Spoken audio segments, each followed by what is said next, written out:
салом бинандаи азиз ва хушомадед ба барномаи ахбори озодӣ ки тозатарин хабарҳои тоҷикистону ҷаҳонро тақдими шумо мекунад. имрӯз 2 июн ва ҳамроҳ ин матлабҳоро хоҳем дид.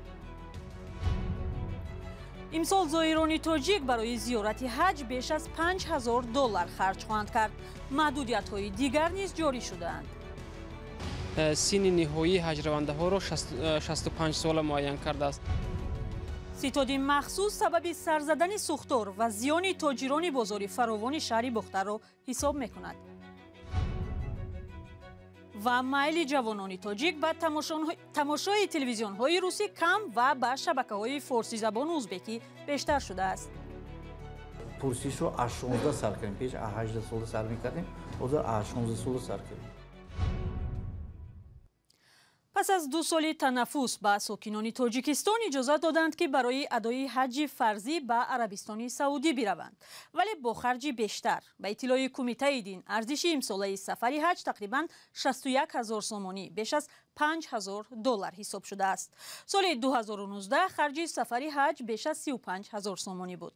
сафари зоирон аз тоҷикистон 20 июн оғоз мешавад. ҷузъиёти бештар ва омилҳои афзоиҷи харҷи сафари зоиронро дар гузориши Муллораҷаб Юсуфӣ ва Барот Юсуфӣ бибинед. ساکنان تاجیکستان بعد 2 سال انتظاری امسال دیگر باره امکان به جا آوردن مراسم حج فرضی را دارند. کمیته دین تنظیم عنعنه و جشن و مراسم تاجیکستان امسال از گران شدن نرخ حج خبر داد. با در نظر داشتی اون صفت خدمت رسانی که از جانب کشور میزبان در مشاهیر مینا و عرفه و مزدلفه پیشنهاد کرده می شود، گرانشوی نرخ در این سمت به طور جدی به نظر می رسد، زیرا مثلا اگر در سال 2019 آخرین موسم حجی که برگزار گردید، برای هر یک زائر ما برای مینا و عرفات و مزدلفه اگر $236 پرداخت کرده باشیم، امسال $1424 این نرخ را معین کرده از جانب عربستان سعودی. به همین خاطر این طبیعی است که به نرخ عمومی خدمت رسانی های حج تاثیر میگذارد. عامل دیگری گرانشوی نرخ حج را سخنگوی کمیته دین به بالاروی ارزش سوزشواری و خدمت رسانی نقلیاتی ربط می‌دهد. او اینچنین گفت در سال جاری برتریت به افراد داده می شود که قبل از پاندمی نامنویس شده بودند و تاکنون برای ادای سفر حج رفتن نتوانستند. محدودیت هایی که در این سمت امسال به نظر می رسد، محدودیت پیش از همه سن سالی است. امسال جانب عربستان سعودی با نظر داشت پاندمی فراگیر سن نهایی حج رونده ها را 65 ساله معین کرده است. یعنی شخصانی از 65 ساله بالا نمیتوانند به مراسم امساله حج سفر برگردند. و در اساس قرار حکومت جمهوری تاجیکستان چون سالهای قبلی امسال هم شخصانی تا 40 ساله از تاجیکستان نمیتوانند به سفر حج به مراسم حج سفر برگردند. ضمناً امسال گرانشوی نرخ حج در بیشتر کشورهای مسلمان نشین به نظر می رسد. نرخ میانه حج در همسایه کشور ازبکستان $5650، در روسیه حدود $6000 و در قزاقستان $6500 را تشکیل می دهد. امسال سفر زائرین به عربستان سعودی 20 ایون آغاز می شود. بازگشت حاجیان تاجیک به وطن 17 ایول در نظر داشته شده است. طبق قوات عربستان سعودی امسال از تاجیکستان 3562 نفر به حج می روند. تا دوره پاندمی برای تاجیکستان حدود 6000 جای جدا می شد. زائرین تاجیک و بسیار کشورهای مسلمان نشین به خاطر پاندمی کرونا ویروس 2 سال اخیر نمی توانستند به حج بروند. مولارجب یوسفی، برات یوسفی، آزادی، دوشنبه.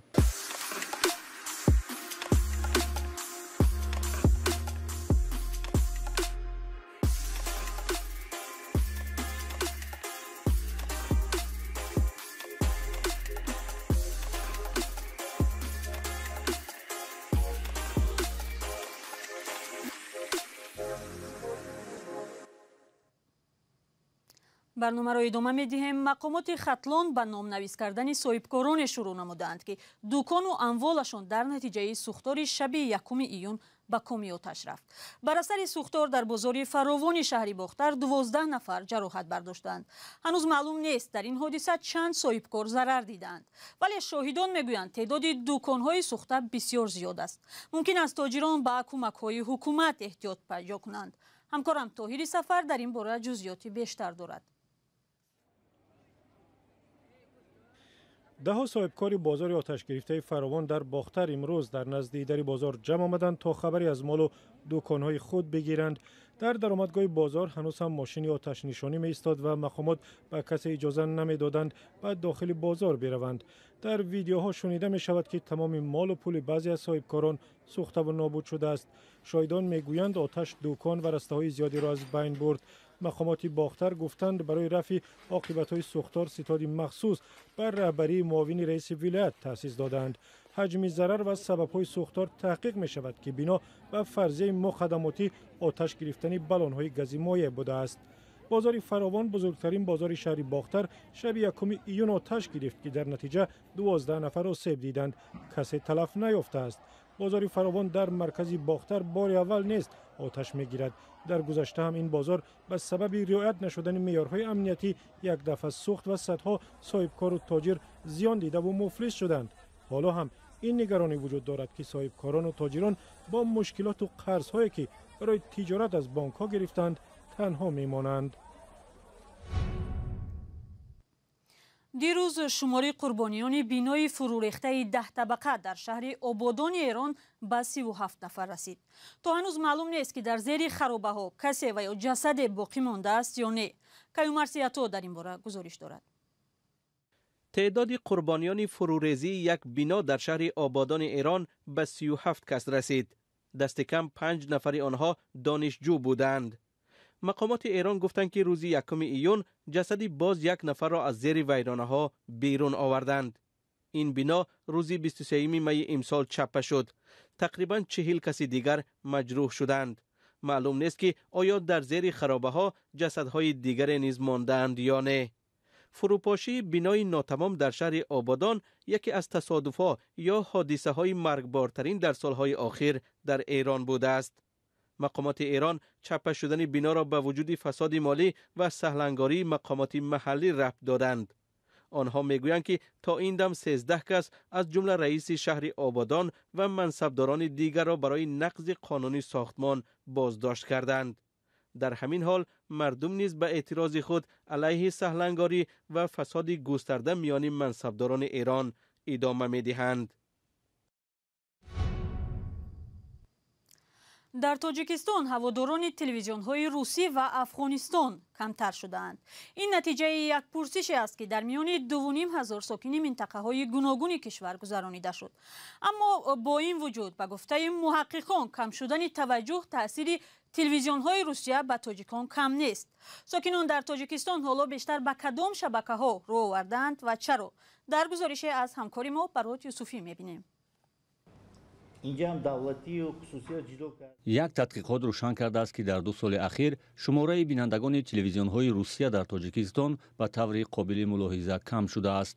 بر اساس نتیجه‌گیری تحقیقات سازمان جمعیتی مشورتی رسانه‌ای، مقام تلویزیون‌های روسیه را در تاجیکستان شبکه‌های تلویزیونی فارسی و ازبک زبان تن کردند. زباندونی کم شد. پیش اگر بستگی زیادتر بود بازم 30 سال رفته است که ما تیم بول اینجا این دفعه نه پرسش رو از 16 سال کردیم. پیش 18 سال سر می‌کردیم، حالا از 16 سال سر کردیم. با 2500 نفر. اما با گفته مؤلفان تحقیقات صرف نظر از کاهش بیننده‌ها تاثیر تلویزیون‌های روسیه همان در تاجیکستان گسترده باقی مانده است. یک قسم پرسیده شدگان گفتند که به اطلاع و ترغیبات تلویزیون‌های روسی هنوز هم اعتماد دارند. مردم همون گپی که واسطه اخبار عمومی روسیه داده همون گپ نریزونده نچکونده در بازار در همین گفتگوی هر روزه ما همین چیزا وای کرده است گفته داده است. یعنی که اون نفهمیدن زبان ممکن است اونقدر سبب نباشه. تحقیقات افضلیت‌های رسانه‌ای در میان اهالی تاجیکستان نقش رسانه‌ها را در 2 سال اخیر نتیجه گیری کرده است. یک خلاصه دیگر تحقیقات این است که بعد به سر قدرت رسیدن طالبان بینندگان تلویزیون‌های افغانی در تاجیکستان به مراتب کاهش یافته است. ساکنان سبب این را زیاد شدن برنامه‌ها به زبان پشتویی توضیح دادند. افضلیت‌های رسانه‌ای مردمی که در منطقه‌های نزد مرزی استقامت نکنند به نظر گرفته شود و برای جلب کردن توجه آنها هم از جانب رسانه‌های دولتی و هم از جانب رسانه‌های مستقل باید هرچی بیشتر مندرجه یا محتوای جالب در خور زندگی مردم آماده کرده شود. در این صورت آنها میتوانند در تامین امنیت اطلاعاتی در فضای اطلاعات تاجیکستان سهم داشته باشند. تحقیقات میگوید در 2 سال گذشته نقش رسانه‌های چاپی در کشور پایین رفته، جای آن را شبکه اینترنت گرفته است. پرسیده شده ها گفتند خبرها را اساساً از طریق شبکه‌های اجتماعی دریافت می‌کنند.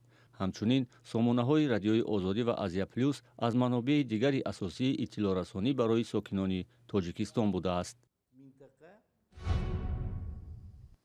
برنامه رو با یک گزارش از ختلون پی میگیریم. زمستان کمبرف و بهار کمباریش احوال کشاورزان ختلون، بزرگترین ولایت کشاورزی تاجیکستان را بد کرده است. هزاران کشاورز منطقه شکایت دارند که به سبب کم‌آبی کشتزارهایشان خشک شده است و از آن نگرانند که وضع زندگیشان بدتر می شود. آنها نمیدانند که امسال چقدر حاصل میگیرند و از کدام حساب زندگی میکنند. همکارم محمد وفا رحمتزاده گزارش دارد.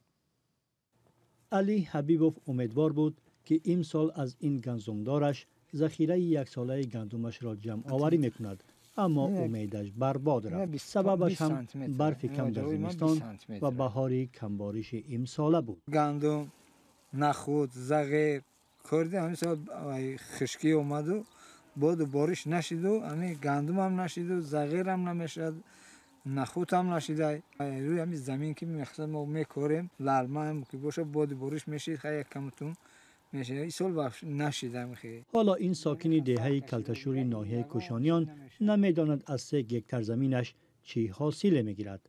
مردم این دهه و دیگر ساکنان ناحیه های وحش و کوشانیان اکثرا کشاورز هستند. غله دانه کش میکنند، اگر حاصل زیاد شد ذخیره خود را میمانند و بقیه را میفروشند. ظاهرا امسال مجبورند برای زمستان خودشان غله و گندم بخرند. زندگی ما روی همین زمین است. زندگی ما روی همین غله و دان. امسالی که غله و دان باشد، امسالی که ما زندگی ما پیش میره. گومون نشیده، گو هم نمیشه، مال هم نمیشه و ما خشکسالی نه تنها به گندمزارها بلکه چراگاه‌های ولایت ختلان را به بروقتی نابود کرد. باگاد بوران یک بار شد دیگه گرم شده. اینسال گوسفندها خراب چند تاش رخت مرده اومده است. این چوپان‌ها از بس که در قبادیان علف کافی نیافتند، رمه‌هایشان را به ناحیه وحش آوردند. شرایط وزمینه، علف نیست، خوک شدن داره. اما جای همین چیکار کنیم که دنیا همین خیلی شده. پگودا همین خیلی اومده ایستاده. همین دهمردا و بسیار قیم میشه. عذاب دهقانان و همه این فلاکت به گفته متخصصان به دلیل تغییر اقلیم و گرمایش کره زمین است. من همین سال در کوهستان خشکسالی به وجود آمد. زمستان قریب تماما در همین ناحیه‌های کوهی بارشات نشد.